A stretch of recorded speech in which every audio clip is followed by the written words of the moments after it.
Kawawa naman si Bogs. Nang lalambot na siya kakasuka. 3 beses nang sumuka ngayon. Yan yung kubo na ginagawa namin. Oh. Yan. Okay. Nakagawa na ng kubo si Papa. Yan, may tent na kami. Oh, hindi na kami mababasa pagka umulan. Bogs! Halika dito, matawagin mo dyan pa. Kawawa naman ang aking bukoy. Mabilis pa rin siya lumapit kay Papa. Suka ng suka kasi si Bogs.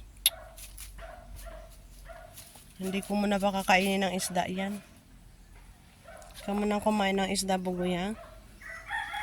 Baka sa spaghetti kinain niya.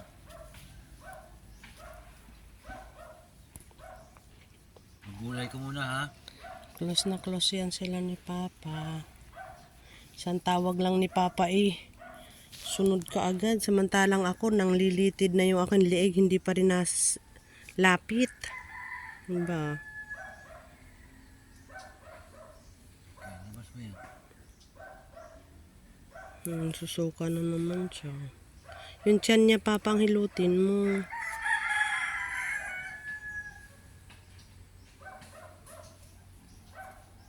Sa pansan mo.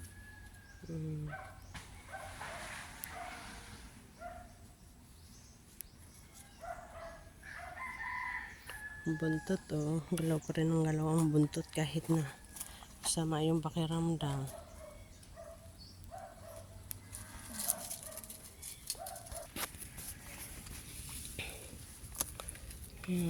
Tinatulungan nga ako ni Bogs na tanggal ng amosi ko.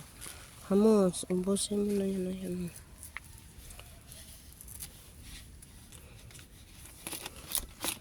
Huwag mo nang kutkutin yan.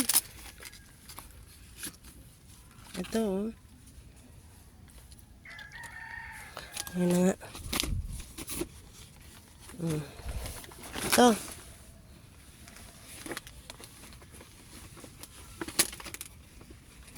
Ang dami. Dami ang mosi ko. Bugol.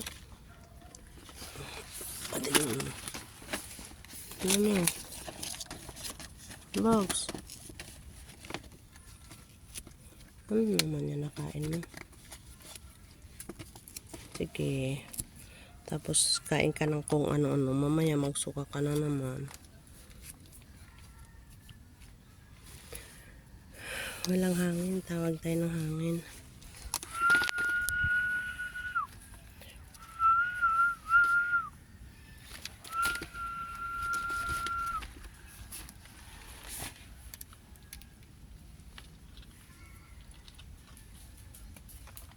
Dami naman si Bogs, oh.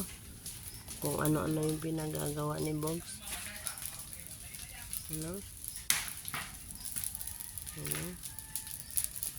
Yan, nag-bonfire naman si Papa.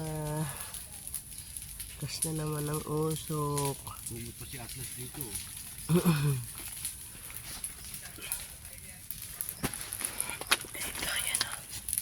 Ayan guys, natatakpan kasi ng kubo namin ng bubong. Ayan, oh. Ayan. Ayan, nakasama ng usok.